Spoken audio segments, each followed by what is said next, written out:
학점은행제 제도 자체는 참 좋은데 제대로 알지 못하고 시작했다가 피를 보시는 분들이 정말 많습니다. 실제로 매년 상담을 하면서 문제로 인해서 학위가 나오지 않는다거나 아예 학위 취득이 불가능한 분도 계셨었고, 인터넷에 나와 있는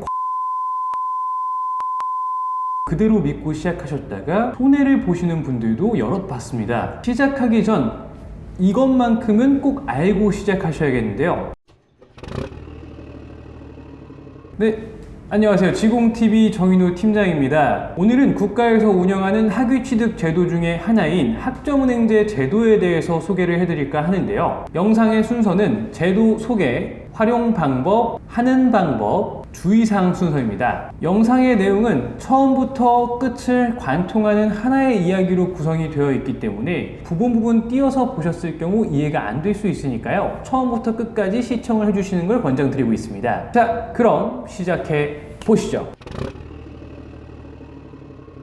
해당 제도는 나라에서 운영하는 학위 취득 제도로서 학점 인정 등에 대한 법률에 의거하여 취득한 학위에 대하여 대학 졸업자 혹은 전문대학교 졸업자와 동등 혹은 그 이상으로 인정을 해주고 있습니다. 차이점에 대해서 살짝 알아보면, 일반적인 대학교는 학년제를 채택했기 때문에 학위를 취득하기 위해서 고정적으로 2년 혹은 3년, 4년 정도의 시간이 소요되지만, 학점은행제는 이름에서부터 알 수 있듯이 학점제를 채택하여 학위에 필요한 학점 조건에 만족할 경우 바로 학위를 취득할 수 있는 제도입니다. 또 다른 차이점으로는, 일반적인 대학에서는 강의를 통해서만 학점을 이수할 수 있지만 학점은행제에서는 전적대 학점, 자격증, 독학사, 시간제 학습자 등록 등 여러가지 학습 형태를 학점으로서 인정을 해주고 있기 때문에 학위를 취득하기 위한 학점을 빠르게 취득할 수 있어 단기 학위 취득에 특화되어 있는 제도라고 보시면 됩니다. 대학과 다른 점 또 한 가지는 등록금인데요. 학점은행제는 대학교 등록금의 5분의 1 수준의 학비만 요구하기 때문에 굉장히 저렴하게 학위를 취득할 수 있는 제도입니다. 직장을 다니시거나 육아 혹은 여러가지 이유 때문에 바쁘신 분들에게는 굉장히 좋은 대안이 될 수 있겠는데요. 대학 학력과 동등하게 인정을 해주는 과정이기 때문에 대학교 학력이 필요한 여러가지 상황에서 활용할 수가 있겠습니다. 그렇다면 활용 방법에 대해서도 한번 알아보도록 하죠. 활용 범위는 지금 화면에 나오는 다양한 과정들입니다. 회사에서 요구하는 진급 점수 때문에 단순 학위를 취득하는 것이 목표시거나, 어머님들의 최애 자격증인 사회복지사 2급, 보육교사 2급 자격증 취득 과정부터 청소년 상담사 3급 응시 자격, 청소년 지도사 2급 필기 면제 과정, 평생교육사 2급 3급 취득 과정, 이용사 미용사 면허 취득 과정, 산업기사 기사 응시 자격, 공인회계사 응시 자격 등이나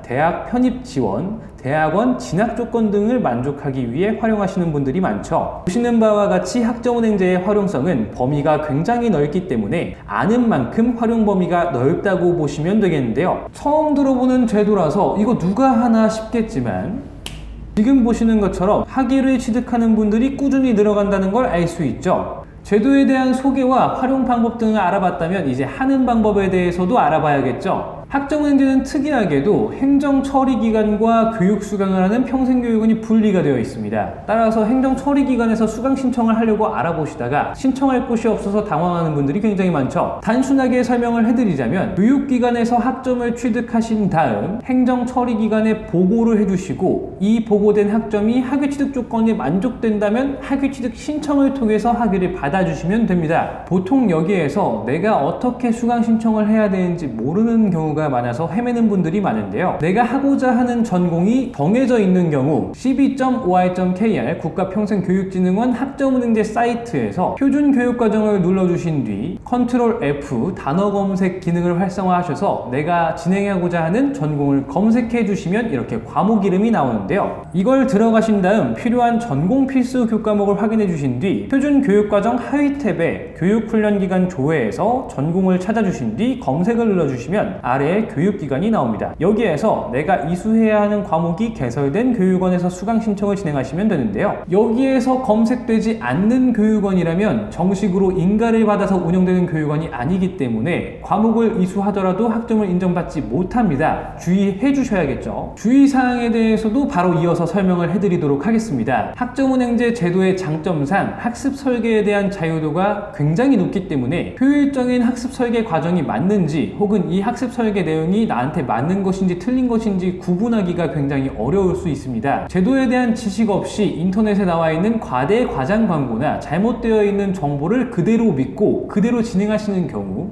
학위가 취득이 되지 않거나 반려되는 경우가 굉장히 많습니다. 따라서 혼자서 진행을 하실 때 제도 지식이 부족한 경우라면 제대로 된 전문가한테 상담을 통해 내가 진행하려는 과정이 정확하게 맞는지 확인하고 시작하는 과정이 굉장히 중요하다고 볼 수 있겠죠. 다만 학습 설계사의 역량에 따라서 똑같은 과정을 진행한다 하더라도 난이도는 천차만별일 수 있습니다. 어떤 사람이랑 상담을 받고 시작해야 되는지 잘 모르겠다 하시는 분들을 위해서 고정 댓글란과 설명문을 통해서 상담 요청 링크를 남겨놨는데요. 이 링크를 통해서 상담 요청을 남겨주시면 경력 5년 이상의 전문 학습 설계사가 무료 상담을 통해 학습 설계 과정부터 과정 진행에 대한 노하우 등을 안내드리고 있습니다. 편하게 궁금하셨던 부분이나 어려워했던 부분들 있으시다면 상담 요청을 남겨주시면 해당 내용에 대해서 순차적으로 답변을 도와드리고 있으니까요. 편하게 문의를 남겨주시면 될 것 같습니다. 그럼 다음에 또 만나도록 할게요. 안녕!